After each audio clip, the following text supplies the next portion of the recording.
Hello dear students. आज मैं आपसे बात करने वाला हूं उन 7 गलतियों की जो बहुत सारे स्टूडेंट्स अपनी प्रिपरेशन के दौरान करते हैं और कई बार अच्छे मार्क्स और अच्छी रैंक लाने के बाद भी वो कोई अच्छा कॉलेज नहीं गेन कर पाते और फिर उनको थोड़ा पैसा टाइम सब कुछ लगाना पड़ जाता है। ठीक है, तो इन प्रॉब्लम्स के ऊपर एक एक करके बात करेंगे और ध्यान से सुनना, एंड तक सुनना, ताकि ये गलतियां आप ना करो। अगर आपने ये गलतियां करी तो फिर आप प्रॉब्लम में आओगे, टाइम और मनी बर्बाद करोगे। ठीक है, तो ध्यान से सुनना। सबसे पहली प्रॉब्लम है मेडिकल चेकअप करा लो भाई सभी लोग जाकर के। क्योंकि होता क्या है कि लोगों को लगता है कि मैं तो हमेशा मेडिकली फिट ही रहता हूँ। ठीक है, बहुत लोगों को ये बात नहीं पता होती कि मेडिकल फिटनेस में आपके कुछ कुछ प्रॉब्लम, या कुछ लोग क्या करते हैं कमेंट सेक्शन में पूछ रहे होते हैं कि सर क्या मैं ये ऐसे ठीक रहूंगा, क्या मैं वैसे ठीक रहूंगा। देखो, आप कमेंट सेक्शन में पूछोगे, कोई आदमी आपको रिस्पॉन्स करेगा, कोई सही करेगा, कोई गलत करेगा। उससे कहीं ज्यादा अच्छा है कि आप क्या करो, गूगल पे जाओ, गूगल पे अपने पास में देखो डीजी अप्रूव डॉक्टर आपके घर के पास में कहाँ है। उस डीजी अप्रूव डॉक्टर के पास जाओ और अपना एक मेडिकल चेकअप करवा लो। मेडिकल चेकअप कराने का फायदा क्या होता है कि आपको एक आइडिया मिल जाता है कि आपको कोई प्रॉब्लम है या नहीं है। अगर वो प्रॉब्लम है तो उस प्रॉब्लम को कैसे रिजॉल्व किया जा सकता है, जल्दी से जल्दी उसको रिजॉल्व करो और फिर उसके बाद अपनी प्रिपरेशन में लग जाओ। नहीं तो कई बार क्या होता है कि बच्चे साल भर तैयारी करते रहते हैं एंड में जब मेडिकल चेकअप का नंबर आता है तो बोलते हैं कि एक बच्चे के साथ में, आपको मैं बता रहा हूँ, एक बच्चे के साथ में पता है क्या केस हुआ था। उस बच्चे की किडनी ही नहीं थी। एक उस बच्चे की किडनी नहीं थी और ये बात पेरेंट्स को भी नहीं पता थी। एंड में जब पूरा साल उसने पढ़ लिया, तैयारी कर ली, वो पहुंच गया ग्रेट ईस्टर्न। ग्रेट ईस्टर्न पहुंचने के बाद वहां पे जाकर के जब मेडिकल करा रहा है तब पता लग रहा है कि भाई एक किडनी गायब है। साल भर का टाइम गया ही गया, साल भर का पैसा भी गया, सिलेक्शन भी मिल गया था, बस एक किडनी नहीं होने की वजह से उसको वहां से उन लोगों ने रिजेक्ट कर दिया, नहीं लिया। तो अब आप इस चीज को समझो।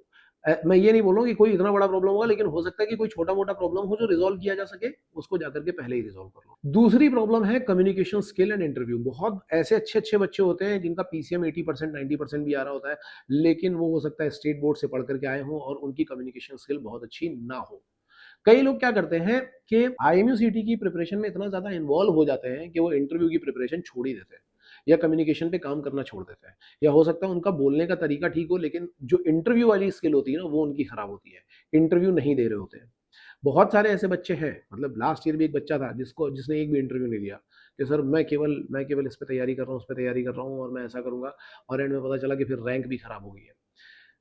मान लो रैंक अच्छी भी आ गई और फिर आपकी इंटरव्यू स्किल अच्छी नहीं है, तो वो भी क्या होगा, कम से कम 6 महीने तो डिले कर ही देगा आपको सारी चीजों को। एक बच्चा ऐसा है जिसकी रैंक थोड़ी सी गड़बड़ हो गई है, पढ़ने में बहुत अच्छा है लेकिन इंटरव्यू स्किल पे उतना ज्यादा काम नहीं है, तो उसका 6 महीना डिले होगा ही होगा। तो मैं ये बोलूंगा कि पहले से ही कम्युनिकेशन स्किल के ऊपर और इंटरव्यू के ऊपर अपना काम करना शुरू कर दो। तीसरी चीज है पीसीएम परसेंटेज। अगर आप 12th क्लास में हो तो भाई मैं ये सजेस्ट करूंगा कि पहला फोकस अपने 12th के ऊपर रखो, ना कि आईएमयूसीटी के ऊपर। बहुत लोगों को लगता है कि अरे यार मैं 12th प्लस आईएमयूसीटी करूंगा, 12th आईएमयूसीटी के साथ ही करूंगा।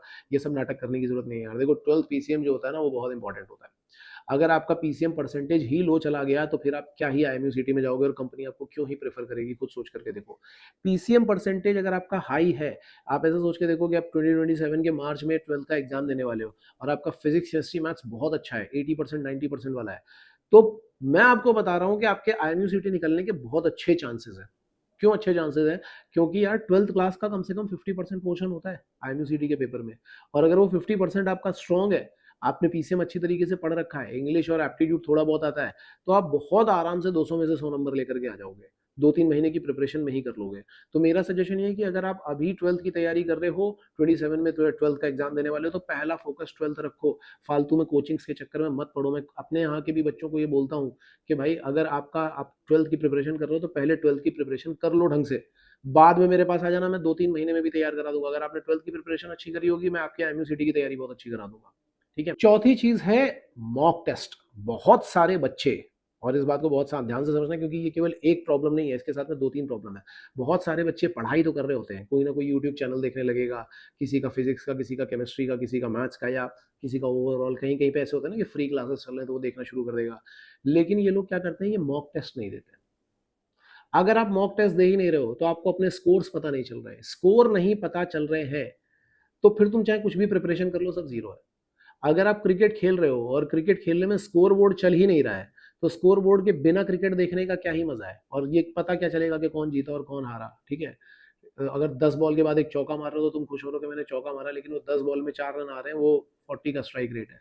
यही सेम कहानी यहाँ पे भी है कि अगर आप प्रिपरेशन कर रहे हो, मान लो कहीं पे जाकर के यूट्यूब पे पढ़ रहे हो या कहीं और जाकर के पढ़ रहे हो, और ये सारी चीज़ें करने के बाद आपको अपने स्कोर ही नहीं पता चल रहे हैं कि मैंने 200 में से कितने मार्क्स स्कोर किए, मैंने कितने क्वेश्चन गलत किए, इसमें मेरी एक्यूरेसी कितनी थी, मेरा टाइम मैनेज हो भी पा रहा है कि नहीं हो पा रहा है, 3 घंटे में मैं इतने क्वेश्चन कर भी पा रहा हूँ कि नहीं कर पा रहा हूँ। तो मैंने बोला ना कि ये एक ऐसी प्रॉब्लम है जो 2-3 प्रॉब्लम को एक साथ में लेकर के चलती है। तो ये बहुत इंपॉर्टेंट प्रॉब्लम है। मॉक टेस्ट अगर अभी तक आपने नहीं दिए हैं तो कहीं ना कहीं से देना स्टार्ट कर दो। अगर आप कोचिंग में पढ़ते हो तो कोचिंग के मॉक टेस्ट स्टार्ट करो, और अगर कोचिंग में नहीं पढ़ते हो तो कहीं से मॉक टेस्ट ज्वाइन करो, ताकि आपको ये पता चल सके कि आपकी सिचुएशन क्या है। नेक्स्ट प्रॉब्लम है problem number 5, that is ignoring PYQ। बहुत सारे बच्चे क्या करते हैं, प्रीवियस ईयर्स क्वेश्चन को भूल जाते हैं। वो क्या करेंगे, IMU-CT की तैयारी कर रहे हैं और घुस जाएंगे जेई में, जेई के क्वेश्चन करना शुरू कर देंगे। भाई IMU-CT में और जेई में अभी काफी डिफरेंस है, डिफिकल्टी लेवल पे काफी ज्यादा डिफरेंस है। जेई का पेपर डिफिकल्ट है, IMU-CT का पेपर उतना ज्यादा डिफिकल्ट नहीं है। समटाइम्स वो लेंदी हो सकता है, लेकिन वो भी बहुत रेयर होता है। PYQ अगर आप देखोगे तो आपको अपने आप आइडिया लग जाएगा। PYQs देखना शुरू करो, अगर कहीं नहीं देखे तो हमने फ्री में डाल रखे हैं, हमारी PYQs की सीरीज है, वहां पे जाकर के वो PYQs देखना शुरू करो, आपको काफी अच्छी इन्फॉर्मेशन मिल जाएगी वहां पे, और आपको ये भी पता लग जाएगा कि किस तरीके के क्वेश्चन आते हैं और वो क्वेश्चन हमें कैसे सॉल्व करने हैं। तो मेरा सजेशन ये है कि PYQs देखना शुरू करो और उनके ऊपर काम करो, उस तरीके के क्वेश्चन सॉल्व करना शुरू करो जो भी बुक में आपको मिलते हैं, आपको काफी अच्छा इन्फॉर्मेशन मिलेगा। Next and the most important thing is time management. काफी सारे बच्चों को टाइम मैनेजमेंट ही नहीं करना आता, कि अपने होमवर्क का टाइम, बहुत लोगों को तो ये पता ही नहीं कि होमवर्क के लिए टाइम मैनेजमेंट करना होता है। भाई बिल्कुल करना होता है। आप ऐसे सोच के देखो कि एग्जाम में मैथ्स के 50 क्वेश्चन आने वाले हैं, फिजिक्स के 50 क्वेश्चन आने वाले हैं, अगर आप ओवरऑल टाइम डिवाइड करोगे तो आपको मैथ्स के 50 क्वेश्चन के लिए 50 मिनट ही मिलेंगे। ठीक है, सो 50 मिनट में क्या 50 क्वेश्चन हो पा रहे हैं, 50 मिनट में क्या 25 क्वेश्चन हो पा रहे हैं?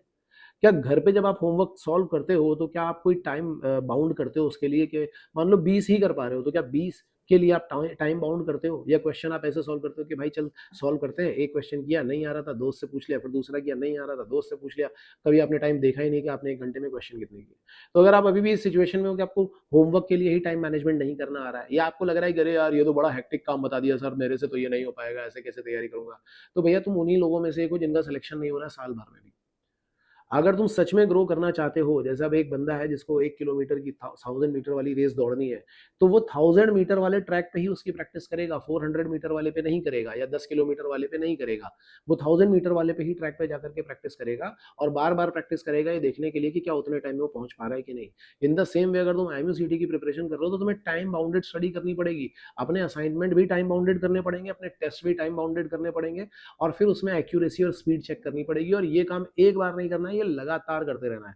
मैक्सिमम बच्चे जो फेल होते हैं ना, वो इसलिए फेल होते हैं क्योंकि वो ये काम कर ही नहीं रहे होते, इसीलिए वो फेल होते हैं। And the seventh problem is non academic issues, emotional issues.